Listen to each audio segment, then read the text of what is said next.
Hello people of YouTube, it's been so long I haven't posted any of the videos that YouTube had to send me a reminder saying, hey, post something, people are tired of waiting.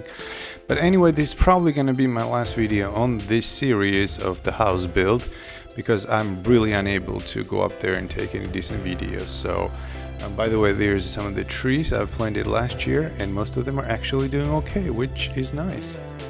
So let's look at the outside, the backyard first. Here's what my plan was for the back wall corners, pergola on one side and shed on the other. Very simple construction plan, a concrete base with about 5-inch or 12-centimeter square tubing construction and a tin roofing. So here are the corners I was talking about. I'm gonna have pergola on one side and build the shed on the other. And like I said, it's a simple construction with concrete base with some rebars, of course, with steel plates placed in before the concrete dried to later weld the beams onto. Next came the metalworks, like I said, 5x5-inch beams or 12x12 centimeters, which was plenty strong enough for this type of construction, and 1x2 crossover tubings to hold the roofing sheets. The construction came out very nice and very sturdy. Then I've had the tiling done, which has somewhat of a stony feel on its surface, rough and non-slippery, which is obviously the top priority for the outside tiling. This is probably the only thing I've made, which is the steel door frame and the door itself. Let's move inside for a minute. Do you remember the fireplace in the living room, where a chimney is part of the heating system? Well, here's what it looks like now.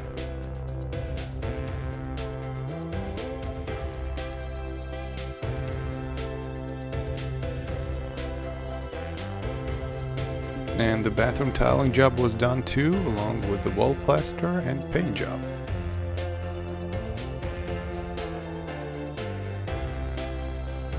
And so the beams were tiled as well, but the ceiling is going to stay like that, showing concrete. And this is another bathroom finish too. And the kitchen floors as well.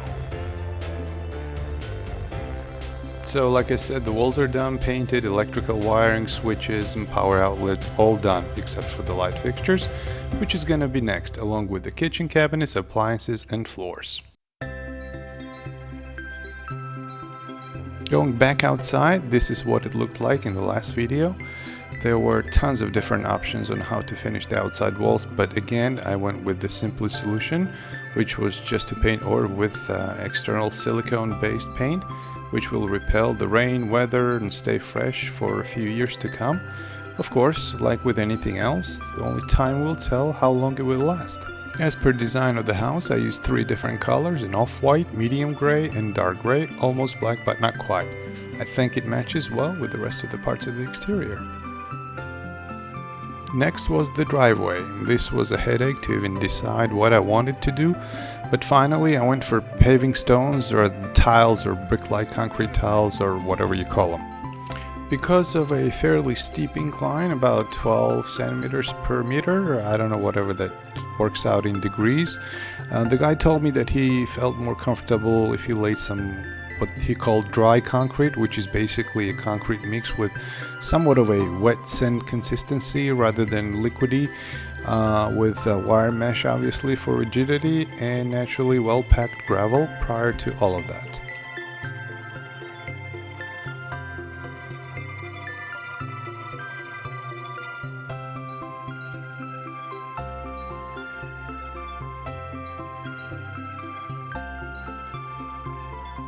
And I've also decided to use the same thing for the walkway leading to the front of the house, as well as the little parking spot next to the garage, because let's face it, who parks their cars in the garage, right?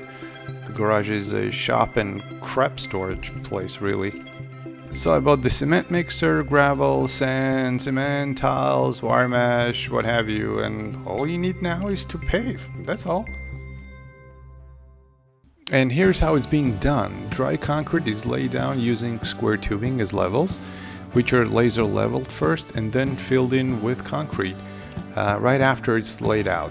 By the time the concrete is dry and non-sticky, so the tiles actually don't stick to the concrete. Again, you can do it just by packing the gravel and sand and laying out like tiles, and normally that's how they do it. but the fear was that in the rain it would just wash away, wash down, and obviously this way is more expensive, but at least hopefully more robust to the weather. And as I said, the tiles are not attached to the concrete, so if anything was to happen, crack or something like that, you can take out these tiles, flatten the base, and plug them back in.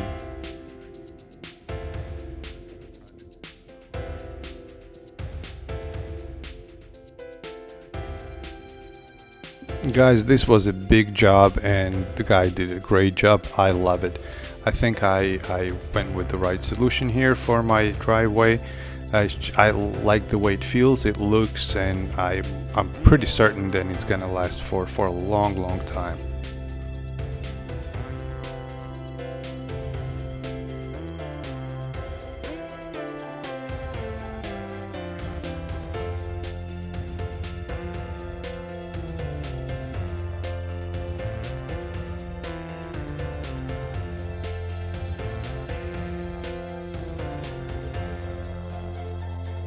Obviously this walkway and pergola level looks a bit high, but obviously once I put some dirt down, it's all gonna level out. So everything around the backyard was made at a certain level, so that was thought out of you know, I call it a zero level, so everything is gonna level out at the end.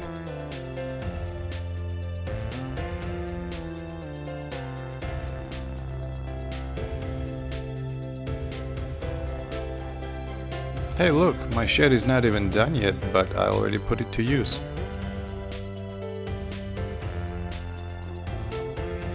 And the driveway is done, and I'd really appreciate if you wrote me some comments on this, how you like it, what I did right or wrong, if you know of a better way of doing it.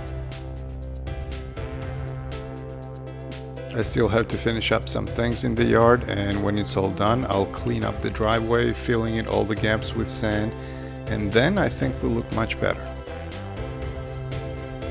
So guys, this is probably the last video on the house build series. First because, you know, I think most of the work is done on the house build itself, and secondly, as you saw, I don't have a lot of time to take videos. All I have is pictures and some of the videos that actually the guys doing it sent me. So next video hopefully will be about actually me doing stuff. And again, thank you for watching. Like and subscribe if you wish to do so. I'd like to encourage you to watch the build from the very beginning. I'll put up a link at the end so you can see how it all got started. Until next time, and take care of yourselves and each other.